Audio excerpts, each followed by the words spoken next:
and welcome to this week's episode of Tired and Thriving, a podcast recognizing just how tired and exhausted we all are while discussing ways to still thrive.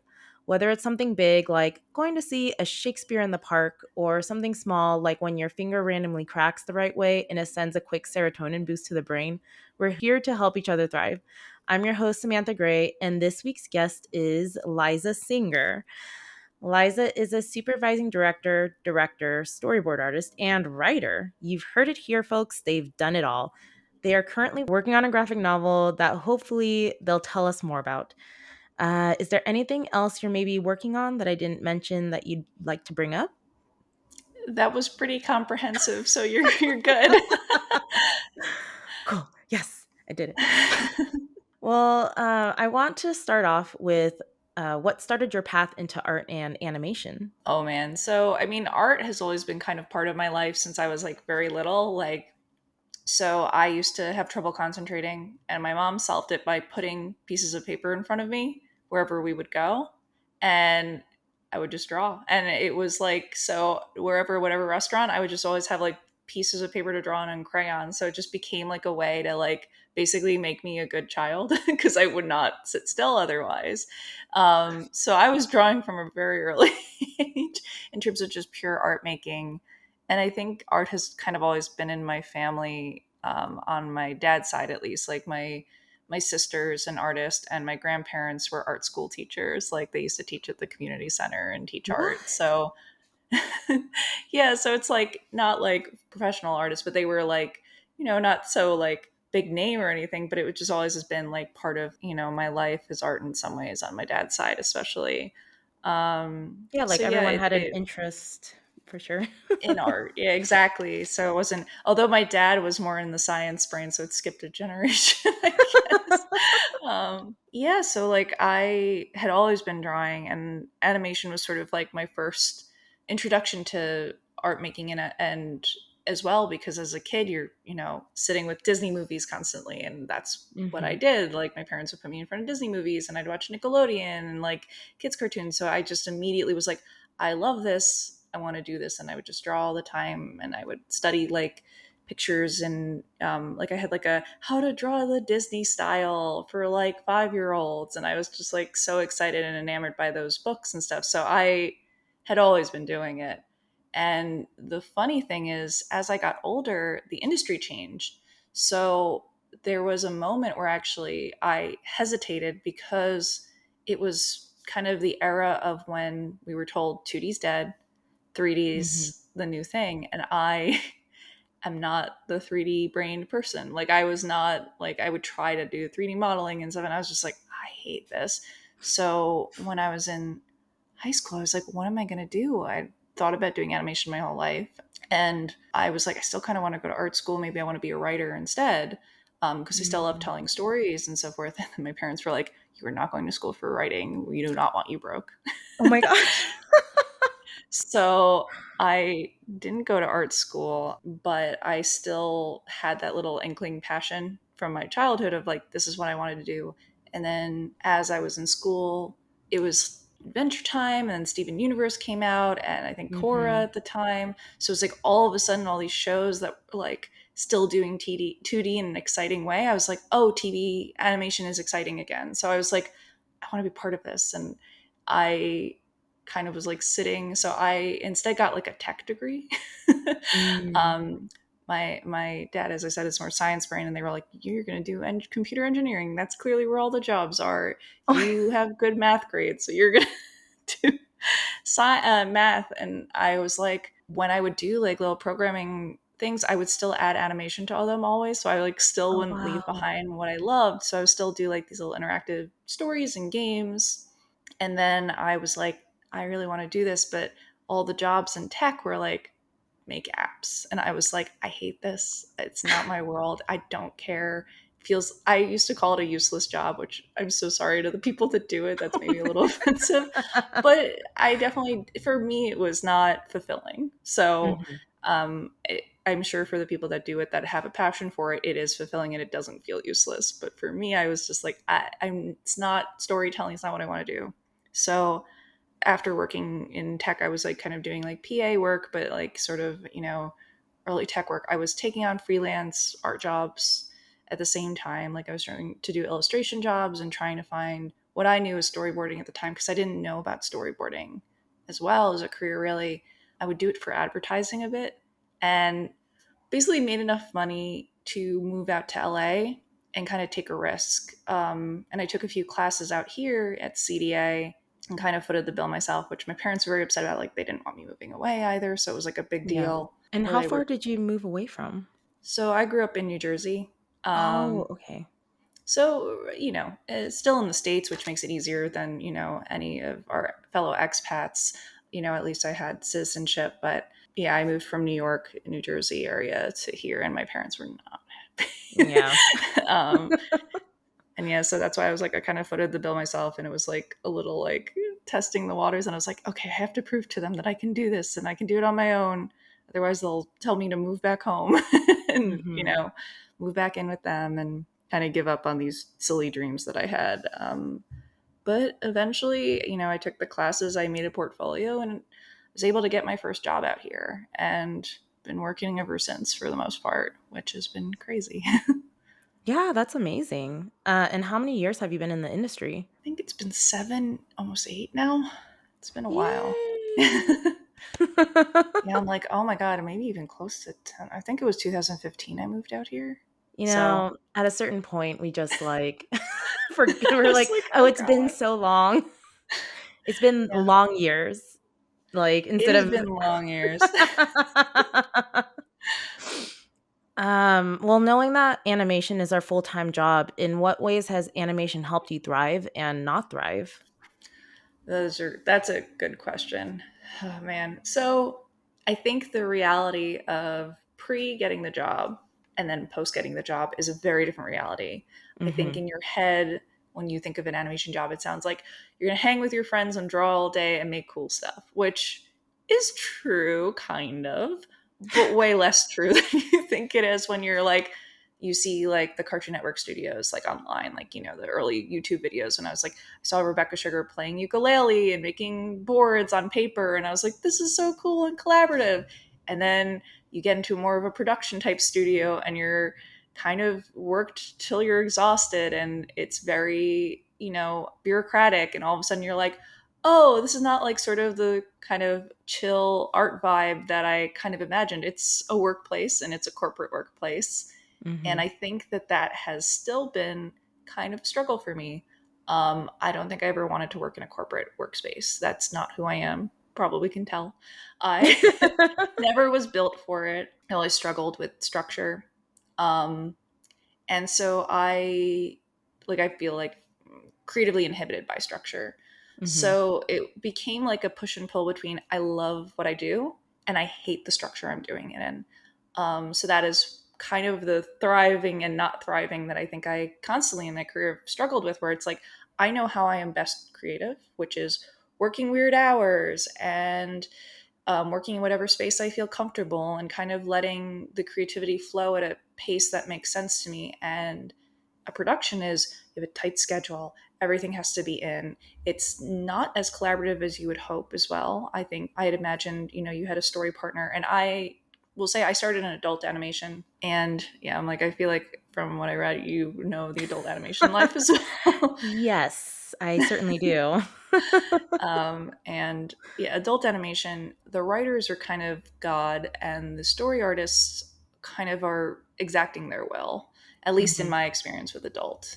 So I, as someone who also wanted to write and storytell, felt very like, oh, I'm kind of just a pencil for their ideas. And I didn't feel like I had a lot of say over story or executing ideas creatively. And on my first production, like, there were issues maybe narratively that we would have liked to have changed as artists, and you can't, like, even if you approach your bosses where you're like, hey, this scene makes me uncomfortable, I don't like this, they say tough shit and Mhm. deal with it, and that's, you got to draw it and that's your paycheck. And maybe not in such nasty words, but essentially Yeah. you don't have that creative control. And I think that is still where I've been trying to find an outlet, and also why eventually I think adult has changed a lot. When I first started, adult was a lot more regimented. It's gotten a lot more creative and experimental. Like just recently, that Netflix show looks pretty cool, and like Scavenger's Reign and Mhm. Midnight Gospel, and there's like a lot more. Tuca and Birdie are all like much more to me creative and open than what adult used to be.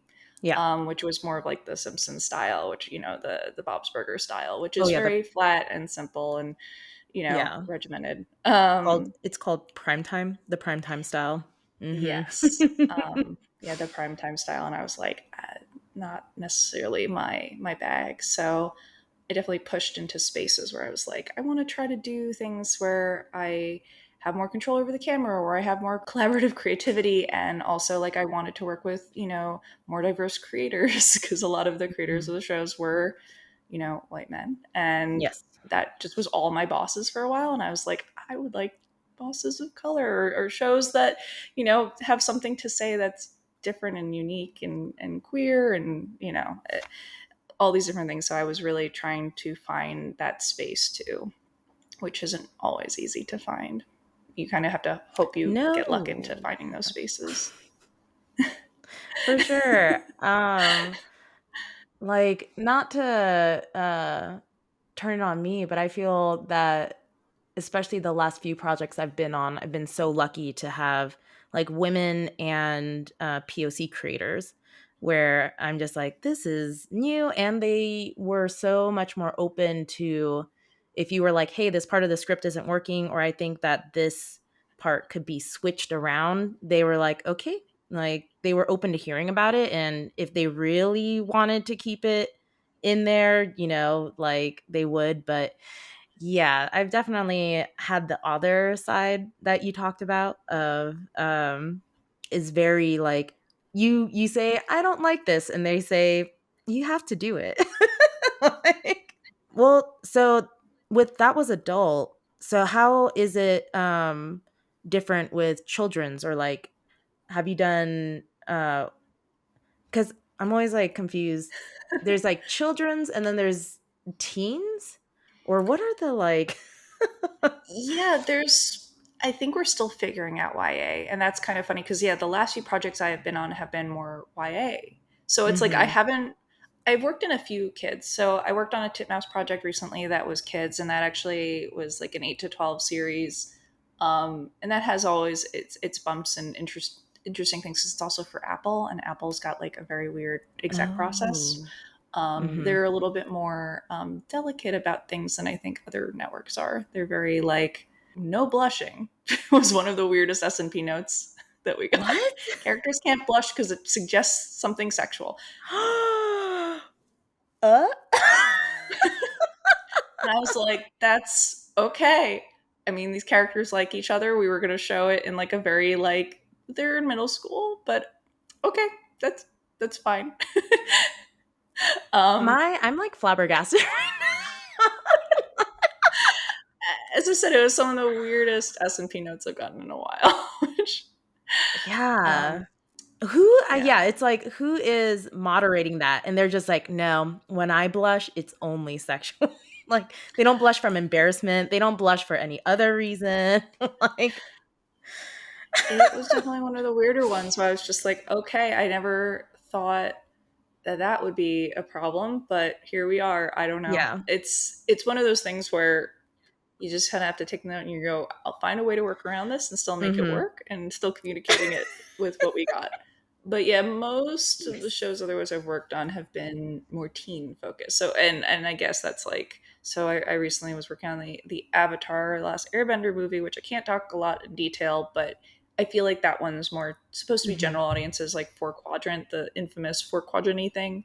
Um, Working in kids or action adventure is different. I mean, there's like so it's so interesting because I worked in every different like genre almost at this point. I think except for like preschool. I think I did freelance very briefly for preschool.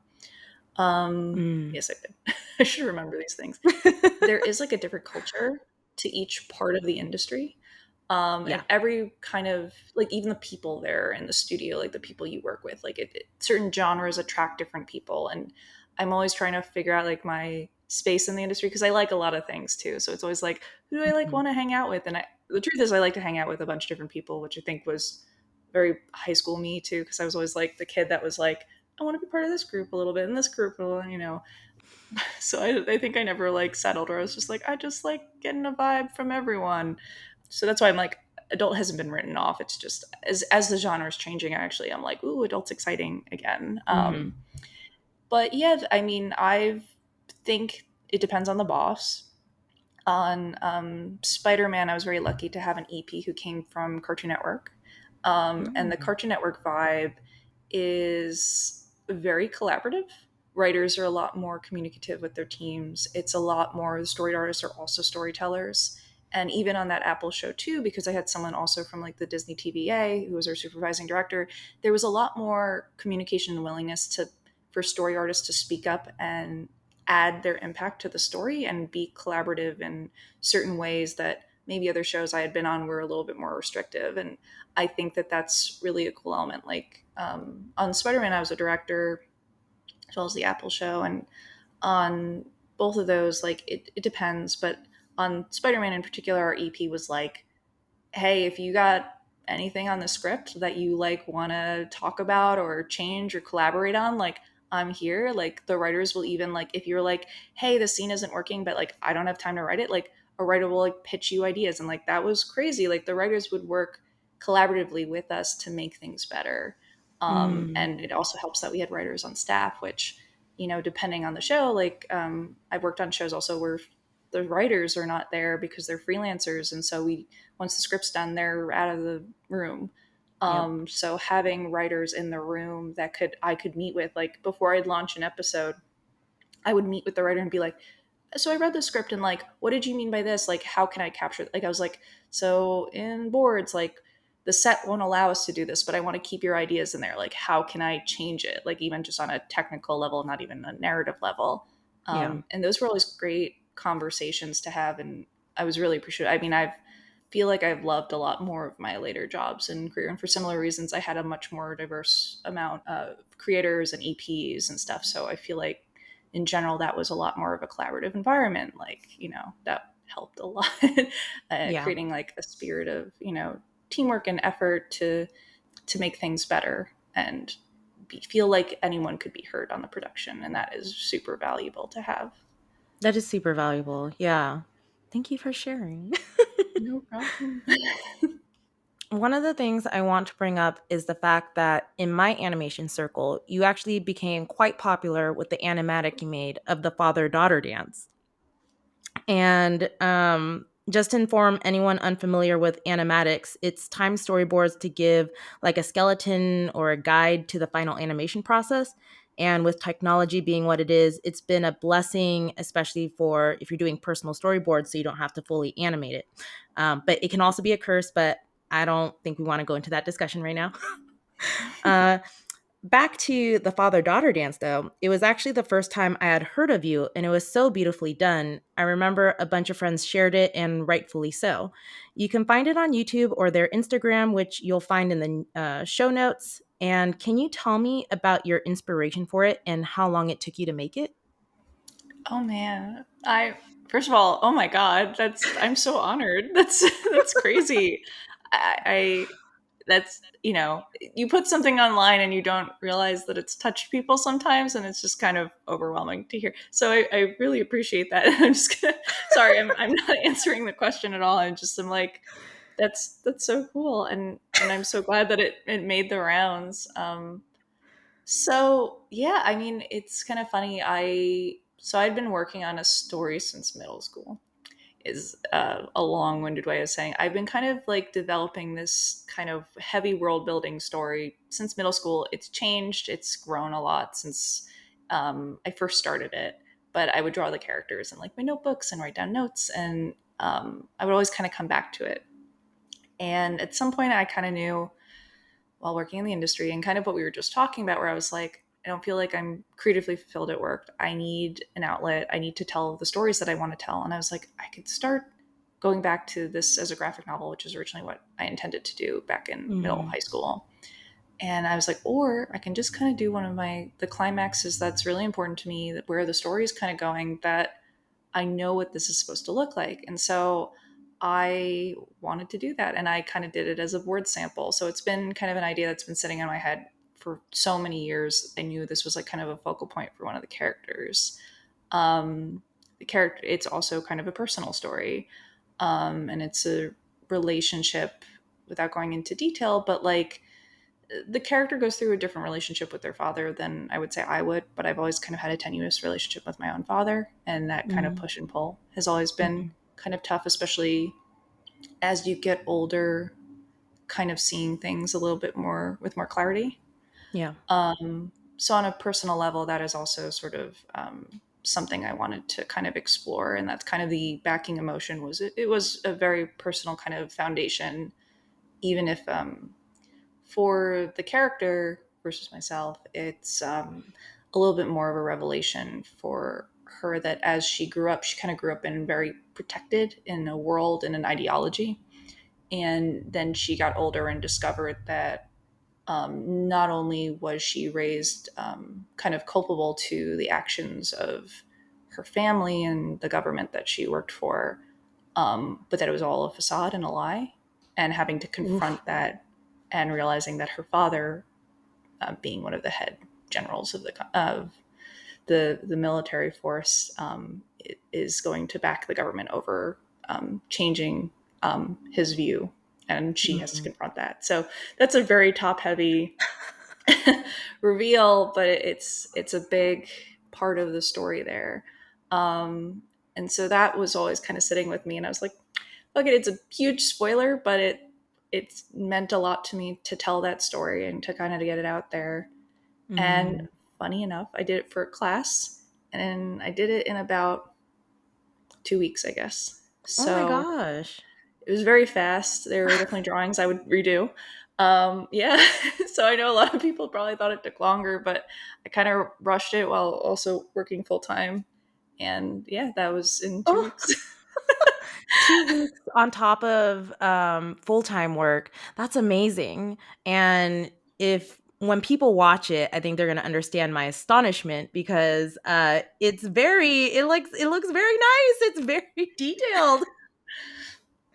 Thank you. Yeah, I guess when I am, and I'm not, I don't think I calculated the hours I spent on it, certainly, but I was very passionate about telling it and certainly wanted to kind of push it out there. But it was rushed for me. And sometimes, it's funny, sometimes the rushed work is the best you do in this industry. So who Mhm. knows? But yeah, it's one of those things that I've actually wanted to go back and maybe like clean it up, or fix some of the technicals of it. Um, but yeah, I think the heart has communicated clearly to people, and that was kind of the a goal, I guess. So, as I said, I never expected the response it got. So I'm still overwhelmed that it kind of traveled the internet and found its way to story circles. Yeah, that's why, people should definitely upload their own stuff because you never know, things like this happen. Absolutely. Um, what other kind of reception did you receive, and did it lead to any jobs or interests in anything else? Like, I think of an image of a dancer or singer who catches the attention of an executive or someone of equal importance, and they're like, "That kid's a star." Like, did that moment happen with you with this, or Yeah, actually, it did. So it led to my first feature job. I worked on feature a couple years in 2022.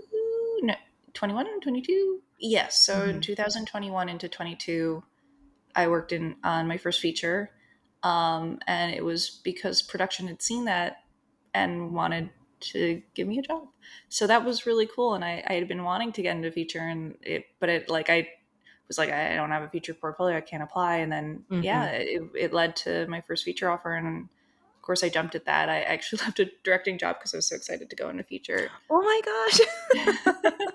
So yeah, that was a really cool opportunity. And then another opportunity I got was, that's how I got my graphic novel agent, funny enough, because she said, what's the story behind this? I want you to tell it in a graphic novel. Oh my um, gosh. Ooh, okay, wait. I wanna put a pin in that for a bit. But yeah, oh, that's so cool that it led to your first feature job. Have you and then has have you been in feature ever since or So I was in feature for a while, and then I actually left. I left for Spider Man. It was one of the few shows I was willing to leave feature for, and it was because the EP is someone that I really wanted to work with. So it wasn't even Oh. like the IP. I mean, I enjoy Spider Man. Don't get me wrong, Yeah. and obviously Spider Verse is amazing and awesome. But I was like, I'm not like the biggest. I'm not like compared to some people I know the biggest Spider Man fan. I enjoy Spider Man. I've read the comics, but it was really the EP, Jeff Tremell, I'll give him a shout out, that I adore. And I was like, damn, I want to work with you. And this is going to be your show. I'm 100% on. And it was the best decision I ever made. It was the best job I'd ever been on. It really, this was a confirmation that, man, people really make a job because Mhm. yeah, I mean, there were other positives to it for sure. That Marvel was super supportive of us. We had good schedules, we had good budget, which always helps on making a production feel better. And it was during the time where that was the time of productions getting all that attention. Very different era we're in right now, but Mhm. it was very enthusiastic. There was a lot of backing. There was creative freedom on it. We had a really good crew, and it was I hate to use it because it's like toxic to call a crew a family, but it was like we were this very close knit crew. I'll say that, where I think Yeah. everyone really loved working on it, wanted to work hard on it, and you could feel the spirit was so positive at work, even when episodes would be hard. Like, it's a hard show. It was not an easy show to work on in terms of pushing the limits and skill. Like, it was a very cinematic show, lots of fights, big set pieces.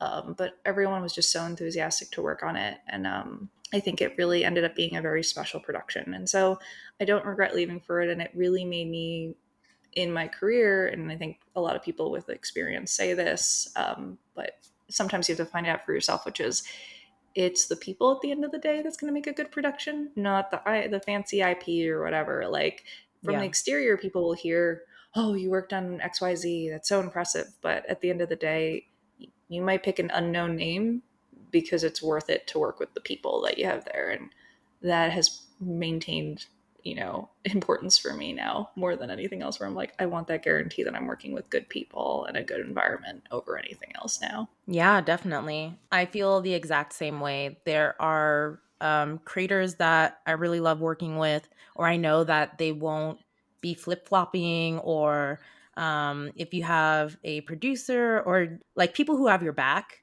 that's so important. And I agree. I've been in a couple crews where we still talk. It has that like kind of family aspect or just that closeness that you still hang out with them and you still keep in contact. And I would love to work with any of them. Like if any of them were like, "Come back to this project," I'd be like, "Done, hands down, like let's go." Let's do this. And I feel the longer we're in this, the more that we're like, I loved working with you and let's get the crew back together. Like we set up our own kind of Avengers, I guess. Yeah, You could totally. That's exactly what it feels like.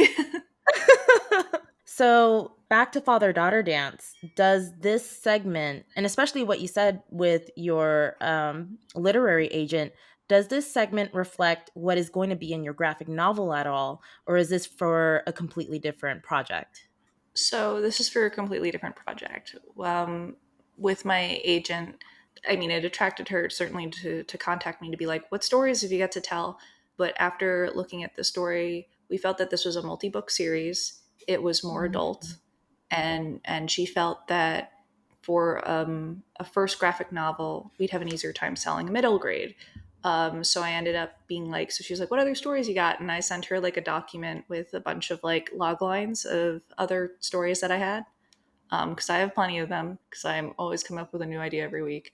And I sent it to her, and then there was an idea I'd actually had been working on since college. So this was another long term idea that she was like, "This is perfect for publishers," because she, is looking at the breadth of the market, what they're buying. Adult is hard to sell in the market for graphic novels. It Mm-hmm. doesn't make as much money. Mm-hmm. It's just a reality. It's just a harder, especially like a heavy world building one. And I kind of knew also artistically, Mm. it's a higher caliber art style of like what I wanted to look like and so forth. So it was one that I knew, put it on the back burner for right now. And the graphic novel I'm working on right now is sort of like a one shot book story that's for, audiences 8 to 12. It's more kind of it's simple. It's more simple. It's more about the dynamics of friendship than it is about like Hmm. heavy geopolitical commentary, which is a little bit more of what the other story is. And it still has like its personal character moments, but that's my like fantasy sci-fi world where this one's like takes place in New York. It's a little bit, or an alternative New York because it's where I grew up. Yeah. Mm. Yeah, I feel like, especially when it's fantasy, you just have so much more world building to do. Um, and I know I keep going back to that segment, but do you have the whole world figured out, or are you still trying to world build on it? So there's a lot of elements that I have figured out. There are certain things that, I have basically, so when submitting it to my agent, I wrote out basically what would happen in the entire, I would say, first book, but I would say that's like the first arc. It probably wouldn't even fit confessionally in like a book. Maybe like a written novel book, but like a graphic novel, it would be hard to condense it all.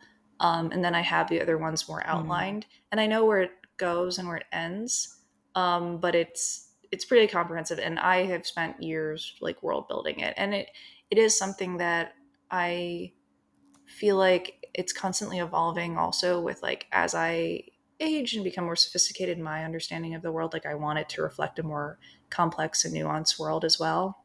Like when I first started in middle school, like funny enough, and I'm not taking any credit, but the first way I built it was like, in the world, there's the one area that's like technology based, and then the other areas are all based on the four different elements. And I was like, as I got older, I was like, that's too dumb and mundane. And then Avatar came out, and I was like, okay, maybe I was selling my young self a little short, but I don't think I was building it to the sophistication level, Mike and Brian were.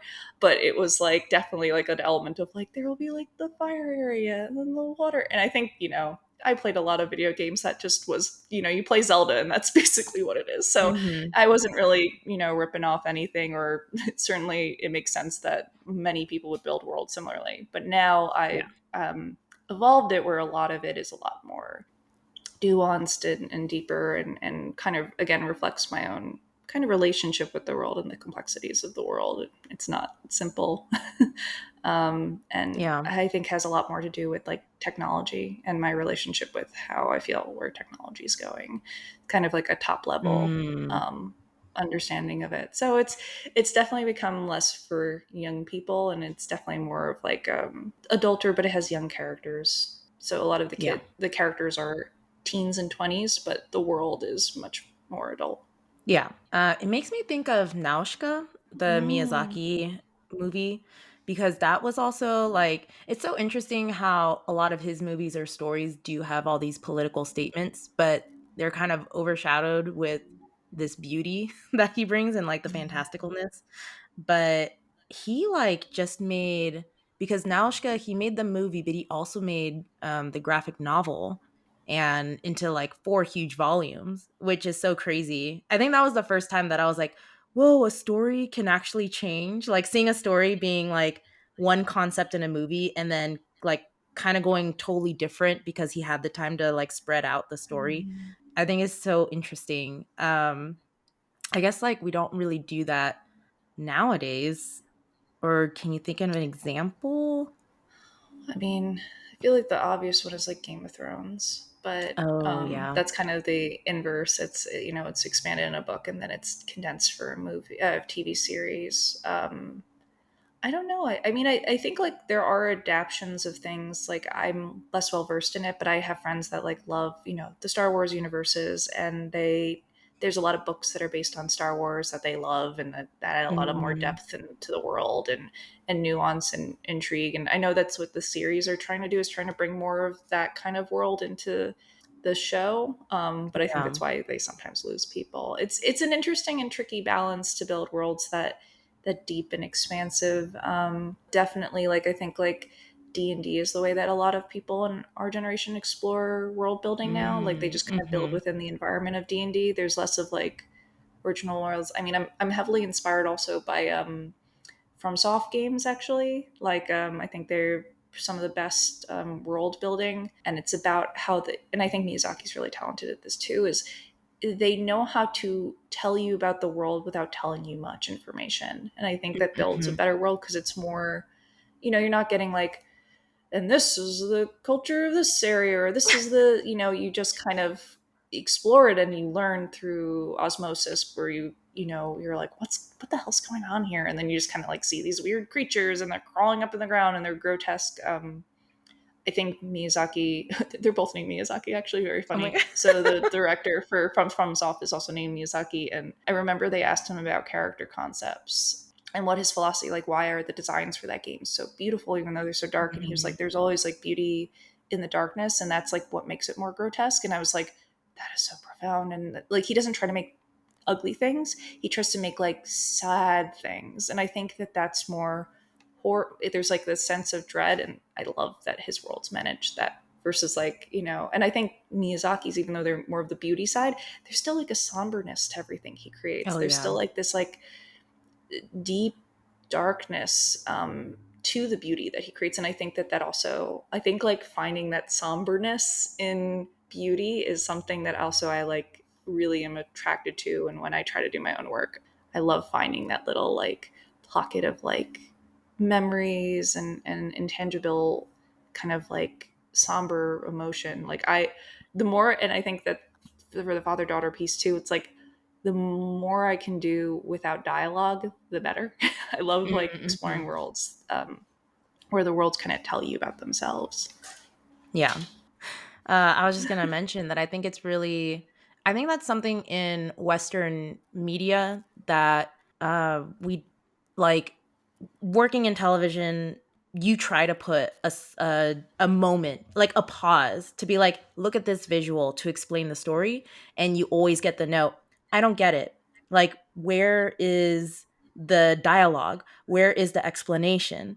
And it's like you just see it now in media where sometimes you're like, if you're not in the industry, sometimes you'll be like, why are they over explaining? You just know it's like because someone said, no, I don't get it. I don't get it. And instead of like just taking it in and like taking a second to enjoy it.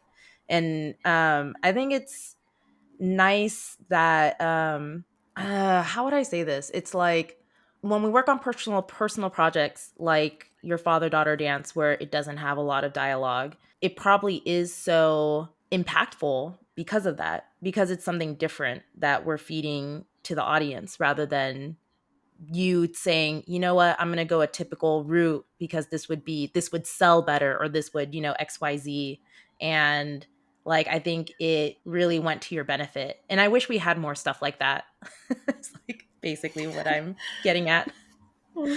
Yeah, thank you. I mean, I think that's kind of same here. And actually, like, I'm kind of in an interesting phase right now because I have been feeling more and more like trying to believe in myself more as a creator, and realizing maybe what the studio system wants isn't going to be ever something I can create. And what I want to create might have more, like I miss making animatics like that and having the time for that. So it's been something I've been reflecting a lot on because yeah, I think I continually get frustrated that we aren't given those moments. But again, like things are changing. Like Scavenger's Reign is very much a quiet somber. I mean, I think it's heavily influenced by French animation, which tends Mm-hmm. to be more quiet and silent. And I think as we allow more international sensibilities to animation, it will grow and become better if we allow it instead of, it's just we are fighting against a system that has been in place, that has, been established and has like its set of rules and dynamics.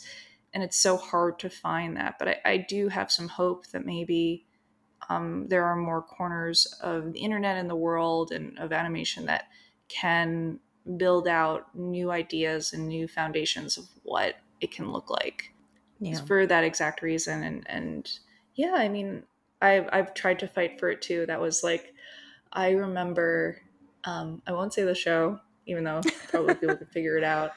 I was working on a show and I had boarded a scene that was very emotional and quite silent. And my supervising director loved it. He was very excited. And then they went to the screening with the writers and the executives and so forth.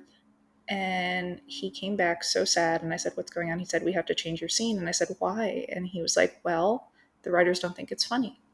And we need to plant it with jokes." And he showed me the scene and we both like had a memorial for its passing. He was so upset and I like at least felt better that at least he cared about my scene being the way it was. Like but we had like this mourning process. We were both He was like, "Listen, I loved it.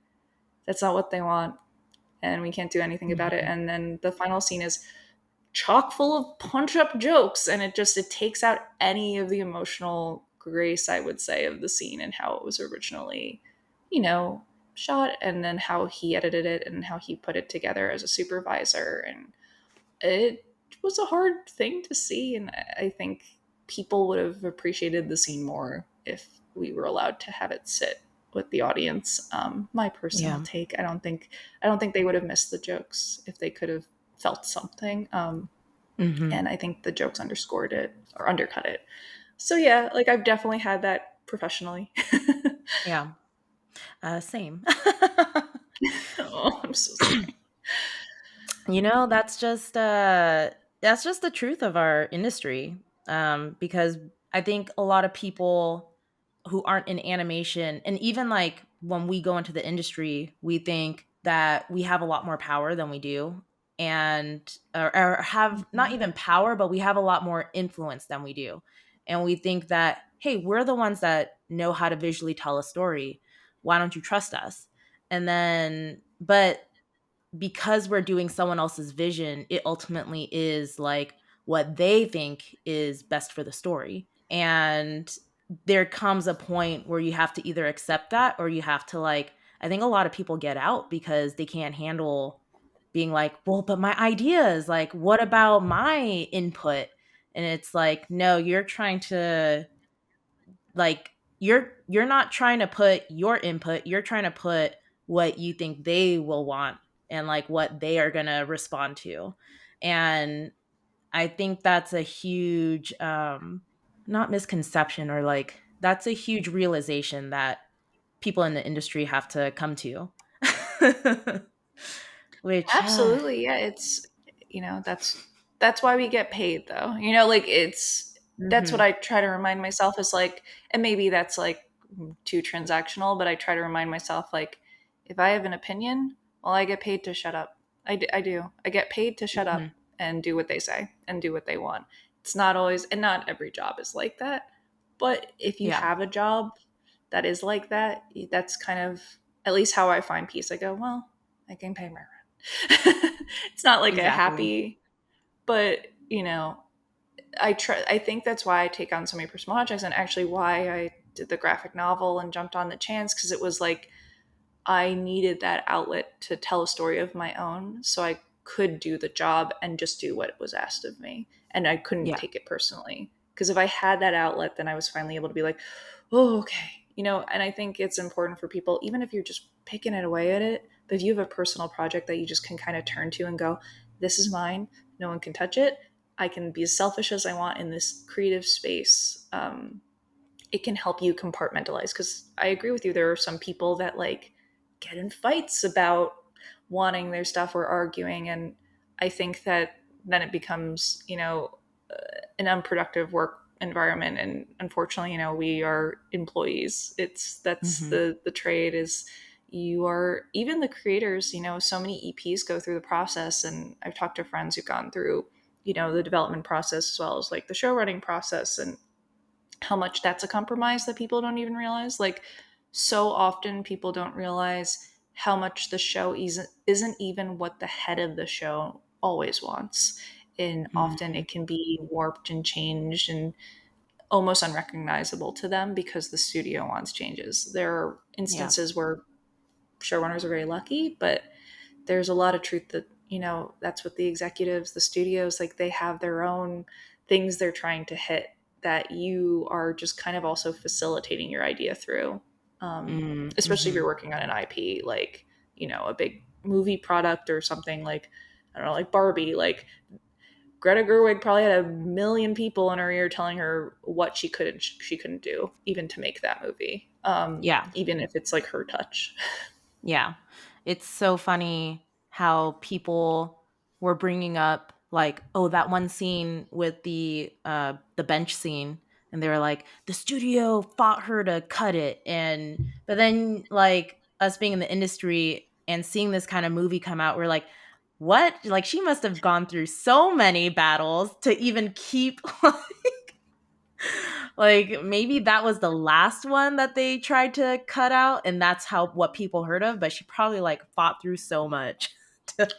Yeah, I would be shocked. I mean, I think that there are periods in which studios and executives have been more flexible, and then there are periods where they're very scared and they control everything. I think Mhm. people will notice that too, is the most creative freedom we get in animation is A, when they don't care about your show, which means your show is cheap, and sometimes that can be a blessing, Mhm. which is weird, even though you also get neglected and you don't get the support you need. Or the studios, I think, like during the Netflix period, that was the most creative freedom showrunners got for a while, because Oh the my executives were gosh. like, be free, run free, we have so much money and we're throwing so much at you. And Mhm. I've heard that at that time it was a uniquely creative period for creators. And then afterwards we're in the tightening, and now it's like overload of notes. At least that's what I've heard from everyone I know who's working right now.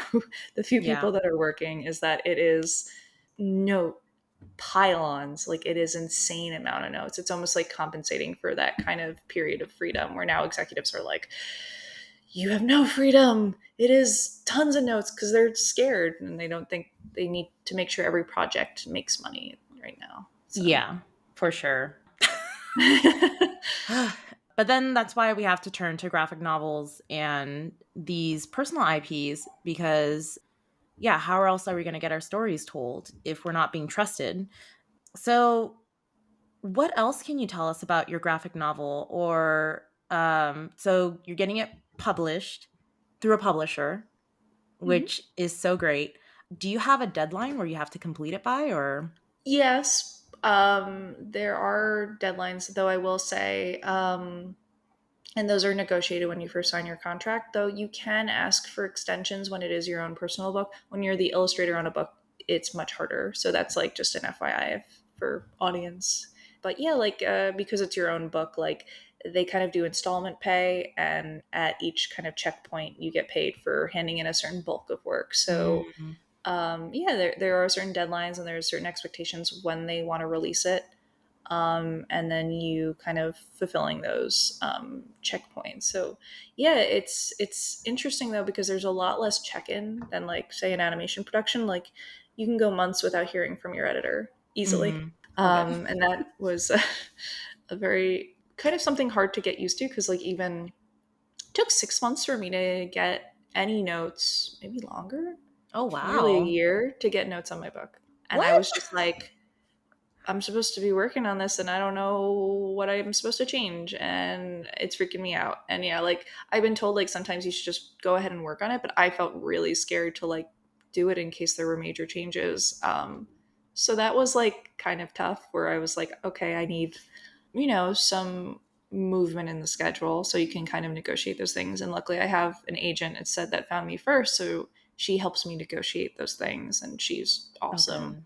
But in general, the publisher and editor have been really lovely. Like I've honestly had a very positive experience with publishing. The downside of publishing is that you don't get paid frequently, and the first payment was supposed to come at signing, and the signing is when everyone agrees to the contract. So you Mhm. think, I did the auction, I picked which publisher I was going with, which editor I was going with, and then you sign, probably, what would you expect? Maybe like a month or two at most. Yeah. Took over a year. Oh my So god. I didn't get my first payment until over a year. And I was like, I don't know how people who this is their only job are able to do this, because I wouldn't have gotten paid for a year. And if I was counting on that paycheck, I I would have been, destitute. I wouldn't Yeah. have a home. So it's why I really negotiated a balance between full time work and publishing work, because I need health insurance and I need some stability to be able to know that I can pay my rent, because I need to Hmm. be able to pay my rent. It's important. So I have definitely negotiated that as part of my contract as well, to make sure that I can work full time while also working on the graphic novel and have enough time to do Mm. both, which means I get paid slower, but I rather that. And then at Yeah. least I have another paycheck that's Hmm. consistent than, taking a Burning chance at out. just running out and then, being completely effed. So, Yeah, um, definitely. So when you say you submitted it and waiting for notes, what part of the process is that? Is that like script process, or is that you drew out thumbnails of how the format was going to be, or how does that work? yeah. That's a great question. So I first submitted a proposal, which is how you get picked up by a publisher. And the proposal has a general summary of the story, and then page samples. So I think it's about um, at least 3 to 5 finished pages, if I remember correctly, and Hmm. then 10 to 20 thumbnailed pages on top of Oh, it. So like wow. you show Okay. like this is where and this is the style of the book, what it's going to look like, and this is what you're going to get. And then you do a full book summary and you submit that as your proposal. So you're like, I detail out every step of the book. You basically outline it how you would a script of the book itself, and you submit that to your agent. They give you notes, and then you submit it to publishers. So that was the first process, and that took a little. I think that took a pretty brief amount of time. Actually, I was fortunate, but probably like around 3 months total process for that for me. Yeah. Um, and then you wait for the signing, and they say, and then you're given kind of a short time to do.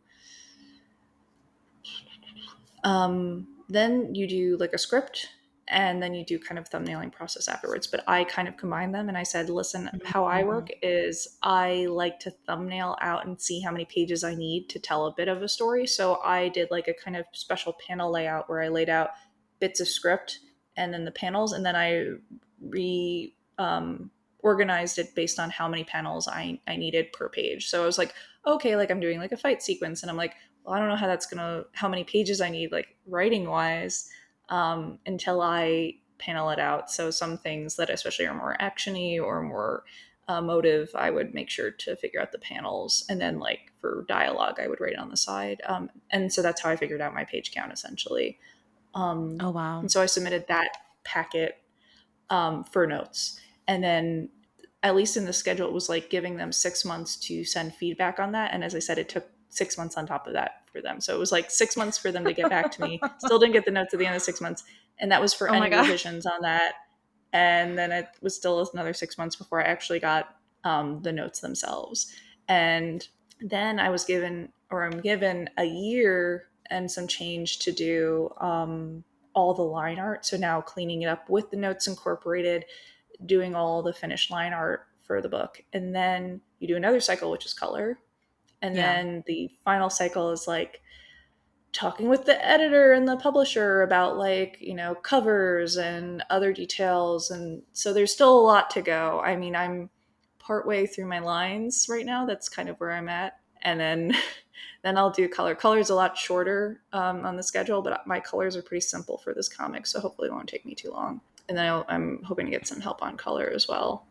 And then yeah, then it'll be like the press tour and stuff. But yeah, like that's why the book's not coming till like 2025, because it's like there's still a lot to go.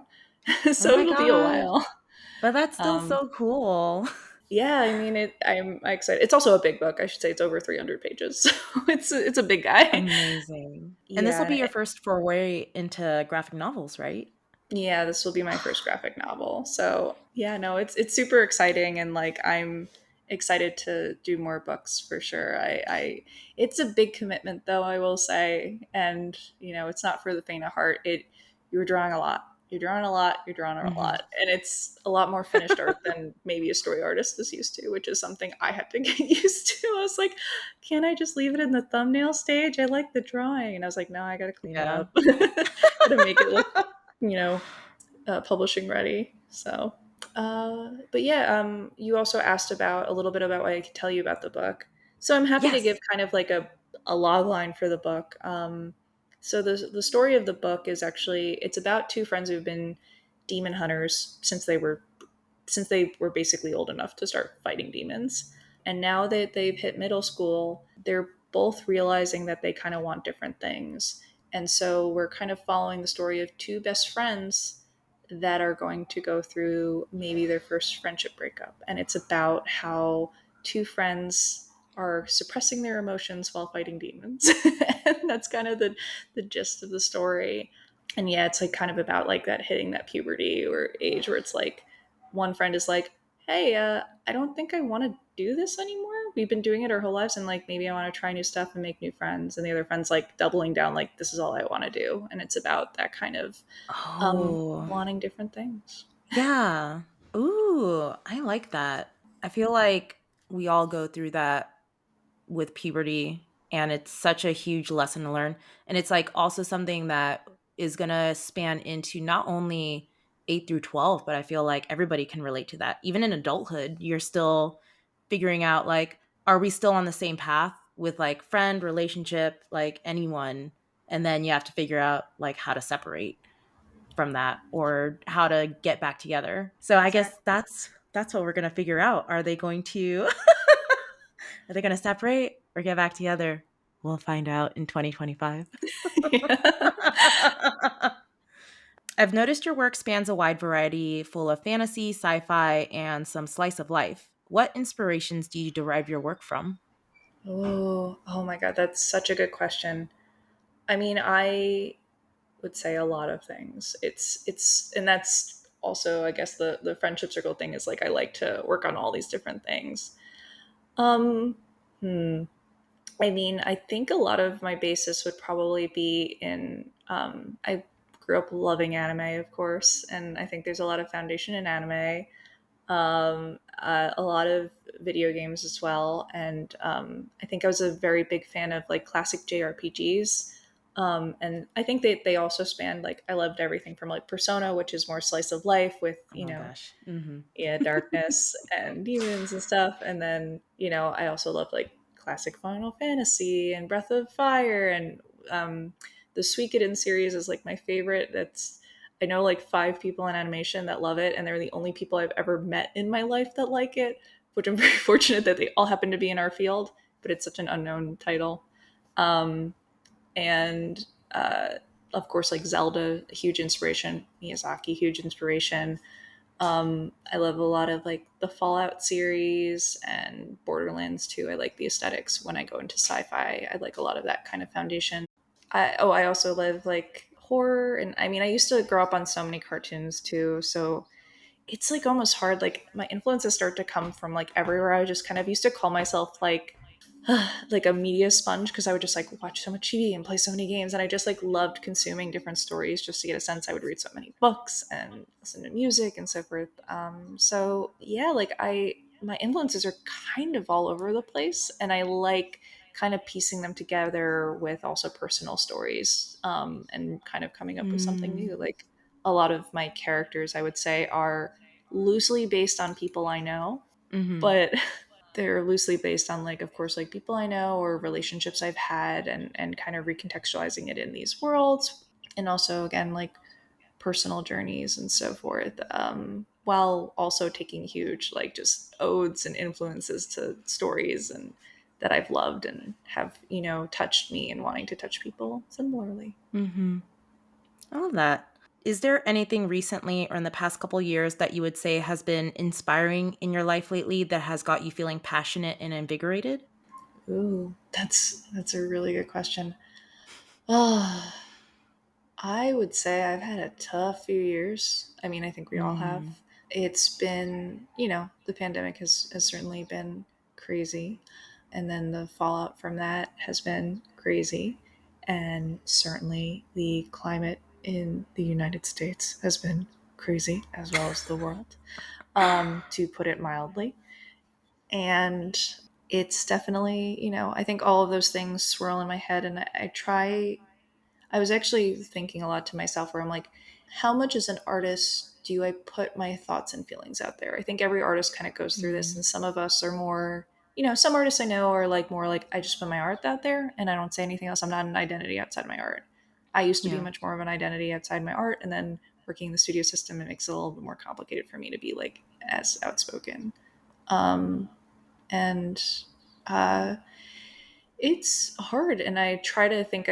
What I'm trying to do is I try to funnel more of those thoughts and feelings and rage and whatever into the art I make, and trying to find that space in what I create and try to process it. So I think there is like definitely utilizing art as a space to almost journal, Mm, has is generally pretty healthy for me. I think that's always been like a general inspiration, especially when I was very little. I was processing like a hmm. lot of personal trauma. I would process it through art making, and I would make like weird, dark, creepy, weird art, which is a lot of what kids do, Yeah. especially when they're like, I don't understand the world, and I would just make these weird, graphic, weird art. And I mean, mine was like riddled with like anime characters, but like in creepy ways. So it was, anime tears, but it's just like processing all these things. And yeah, so I think that that's still like a place for me, and I think certain stories, it's kind of funny, like as I approach stories that I've told or come up with when I was younger, getting to reapproach them with more adult eyes has been really helpful for me understanding like where they came from. I guess you could Mm. say therapy has helped me understand my fiction a lot more. I'm going, Oh. oh, that's where that comes from. That's revealing. That happens a lot too, and actually like even in my graphic novel there's a lot more nuance in how I built the world based on things I've learned through about psychology. Wow. Which has been fun too. Yeah. Oof, so cool. In the vein of funsies, is there a random animal fact that you can tell me? A random animal fact, oh man. Well, there is a frog that is too small that it can't control its jumps. It is the silliest thing I've ever seen in my life. What? It it's the dumbest frog. It's so funny. I will look up the name of it. Frog, too small brain. Okay, so it's a frog from Brazil. It is a miniature frog that apparently it's it's called a pumpkin toadlet is like the non-sciency name. Brac Brachycephalasus. But yeah, okay. So the inner ear canal of the frog is too small and it's filled with liquid, so it can't control its sense of balance or moving. So when it jumps, it just kind of jettisons its body stupidly into the air. Sorry, I'm looking it up right now It's all for your good. pleasure. What? What? That is. Oh my gosh. Nature, Um, please. is there a workplace? Yeah, I'll send it on Oh, Discord. It yeah. is this. Yeah, I feel bad for this frog. It is. It's a poor little baby. It's just trying its best. I was reading something about like how also like when it tries to mate, it's also like really dumb. But I'm kind of forgetting the details. But just the please watch it. How it jumps. It can't jump and land properly. Um, Yeah, I'm this gonna was brought to you. watch. I'm gonna watch after this, I think. But like, I'm so excited. This is No like worries. evolution And I was like, really. I actually have animal facts. I love it. That was a good one. Yeah, I'm still kind of reeling about. I'm like, what? Um, yeah, I don't. Sometimes I'm just like, why nature? Why? But then it's also crazy that not only did this evolutionary like did this happen, but it's still living. Like they're still like alive and there's still a species that's like living even though they're like can't control themselves. Yeah, I think actually there is like they are endangered because there is like a problem with evolution for them. But like yeah, they are still kicking it. They're still surviving how they can. They're just funny little guys. But yeah, and I'll confessionally, so 2 facts about animal history for me, if you do not mind. Ooh, My first job yeah. out of school is I was doing PA work for Scholastic, and we were working on a dinosaur game and then an animal, specifically insectopod game. So I had to be the researcher, and I actually was writing the quizzes for the Scholastic game about these animals. So I actually had to learn tons about dinosaurs. I became like a dinosaur expert for a temporary Oh my period god. of time in my career. So I was trying to rack my brain for those, but I was like, oh, I don't remember anymore. It's been too many years. Oh man. That's so cool. And then you said you had a second kind of like, or is that just your second? Oh yes. Yeah, okay.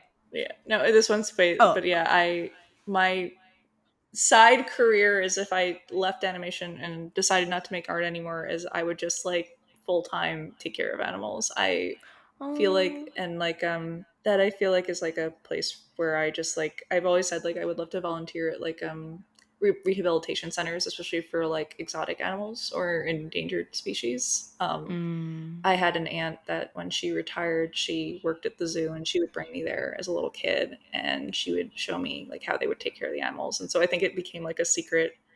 This seems so cool. Unfortunately, it's not really much of a job. You have to volunteer a lot, or it's like a very, it's a hard life. But it's definitely like something I love very much and wish it was a more affordable career path. yeah, for sure. Especially in LA. So, as part of the show, I'd like to pull out a tarot card for the episode, if you don't mind. Ooh, Because who yeah. knows, maybe a listener needs to hear it today. Or you. We don't know. Me. And I'm going to be using the Universal Fantasy Tarot deck. And I'm just shuffling right now. And if you want to tell me when to stop, I'll like stop and pull the top of the card. Stop. Okay. We've got, Judgment. Let me show you the Mm. card. It looks pretty cool. And so it's like number 20. Very cool. Yeah, it's really pretty. Do you have a like feeling, or does this how would you explain the card? I mean, powerful yet ominous, I would say. Mm. Mm, kind of Oh. like, I think just kind of like someone watching over, you don't know their intention um, over society. And I think like an objective observer, if you will, but maybe not objective. That's kind of the Mm. vibes I'm getting right now. Mhm. Well, let me tell you what Yeah. Judgment says. So, evaluating the path we have traveled, we can find the best way to face the future. We have to think of what we are and not what we would like to be. Hmm. Mm, yeah, very powerful. Yeah. Yeah, for me, I see like someone blowing a horn and all these people or all these flowers are waking up like it's morning. Yeah, this one's like not coming to me as fast. Usually I feel like I have a pretty good interpretation, but for some reason this is I don't know, I just see an awakening, I guess. Yeah. And yeah, I'm trying to remember what you were saying too. It's like it feels a bit ominous. It feels like someone overlooking, but you don't know what intention they have. I guess that's with like any job or anything in life where we're going to run into so many people, and like there's always a start that there's going to be good intentions, but Mm, we ultimately don't know. And if we try to change who we are, then probably won't get the best result. But if we think of what we want to be and focus on our creative projects like you are, which I think it feels like it's coming together now, because what we think people are going to like is not going to be the best outcome. Like we can think that like this graphic novel has to be 8 through 12, or how we talked about with if we tried to pitch a show, we have to make it like this. But I think the fact that you're making this graphic novel and putting the stories that you want, and you're being true to who you want to be, and it's really going to shine and give you the outcome that like people are going to really be able to see you. And I think it's, and oof, even like with the father daughter dance, something that was so personal, and it, you know, like you just were you and you weren't faking anything. And I think that's the best way that you're facing the future. And I feel like listeners should also feel that way, that that's the best way that they should face the future too. So let's all be authentic to ourselves and to everyone else and continue forward. Yay, I pulled it together in the end. Beautiful. It was beautiful, really. Oh, Oh, thank you. Yes, thank you, Liza, for being here with me and talking. And where can people find you and follow your work and hear the latest updates? yeah, absolutely. So I am pretty much Laser Singer everywhere. Laser with a S, not a Z. LASER SINGER. You can find me on Twitter because I refuse to call it anything else.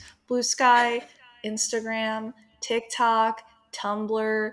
I actually will be starting a Patreon soon with my publisher's permission, where I will be able to do more comic updates Oh, and nice. might cross post to a Ko-fi as well.